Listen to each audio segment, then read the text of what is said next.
Hi, boys and girls. So yesterday we did time to the hour. Now we're going to do time to the half hour. So just like yesterday, if the long hand is pointing to the 12, we put 2 zeros. But if it's pointing to the 6, we put 30. Because when we count by fives and we start on 1, it ends up at 30 on the 6. So ready? Let's try it. 5, 10, 15, 20, 25, 30.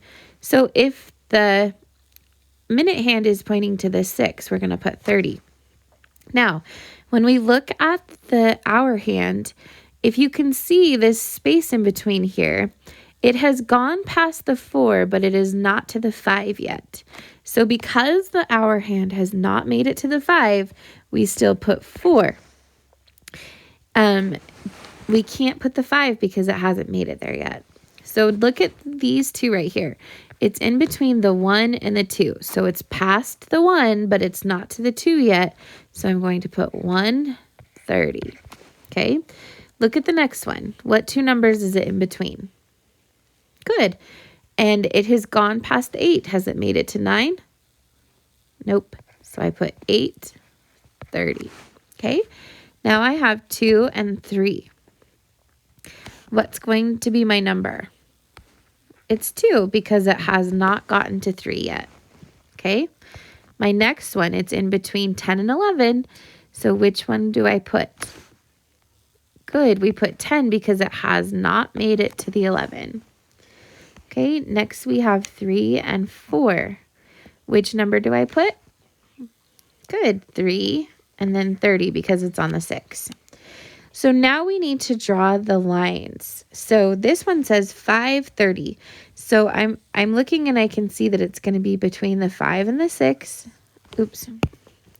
So I'm going to draw my little hand between the 5 and the 6, and my big hand is going to go all the way to the 6. Next one is 7:30. So I'm going to draw my number in between the 7 and the 8 because it's headed to 8, but it's not there yet. So I draw 7:30. And it's okay if it's not exact because we're still just learning. Okay, my last one is 11:30. So it's not going to be on the 11 and it's not on the 12. It's halfway in between 11:30. Very good. Let's take a look at our part whole for today. This time we're doing subtracting. So one thing you could do is we just can work backwards by putting your pencil on 10 and counting up to 18 and see how many steps that takes. Because we know that on subtraction, the whole is always going to come first. So the biggest number has to come first. So put your pencil on 10 and count how many hops to get to 18.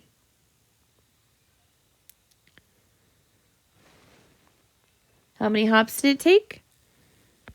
8. Very good. So this time, we know that we're looking for the biggest number, so we're going to add these two together. So do 4 plus 9 or 9 plus 4, and what number do you land on? So start on 9, count up 4.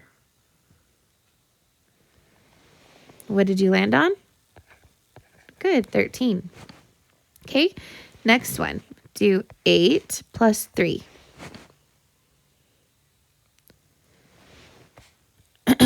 Very good, it's 11. Okay, I'm noticing a strategy here that I don't think we're going to have to count because 6 plus something is 12. We know that's doubles. So we don't have to use our number line because we know that 6 plus 6 is 12. Okay, now 5 plus something is 11 if we're working backwards. So put your pencil on 5 and count how many hops to get to 11.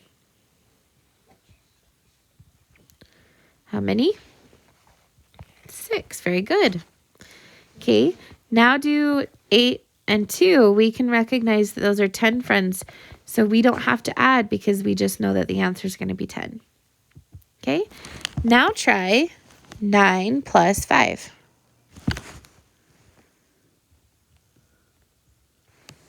14. Very good.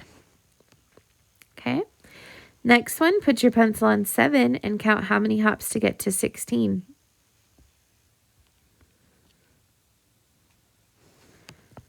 9. Very good.